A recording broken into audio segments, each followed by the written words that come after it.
السلام علیکم۔ کراچی کا موسم اچانک تبدیل، آئندہ 3 روز کے دوران کیا ہونے والا ہے؟ موسمیاتی تجزیہ کار نے نئی پیشنگوئی کر دی۔ کیا آپ حالات حاضرہ سے آگاہی حاصل کرنا چاہتے ہیں؟ خبر کے پیچھے چھپے اصل حقائق جاننا چاہتے ہیں تو ابھی سبسکرائب کیجئے جلمل پاکستان کو اور ساتھ ہی گھنٹی کے نشان پر کلک کر دیں۔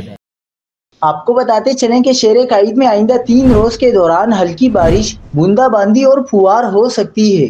محکمہ موسمیات کے ارلی وارننگ سینٹر کی پیشنگوئی کے مطابق سمندری ہوائیں اگلے چند روز تک بدستور بحال رہنے کا امکان ہے، جبکہ زیادہ سے زیادہ درجہ حرارت 32 سے 34 ڈگری کے درمیان رہنے کی توقع ہے۔ دوسری جانب موسمیاتی تجزیہ کار جواد میمن نے کہا ہے کہ کراچی میں 29 یا 30 جولائی سے بارش کا آغاز ہو سکتا ہے۔ موسمیاتی تجزیہ کار جواد میمن کے مطابق راجستھان کے قریب آنے پر ہوا کے کم دباؤ کی شدت بڑھ سکتی ہے، جس کے تحت سندھ میں جولائی کے آخری دنوں میں بارشوں کا امکان ہے۔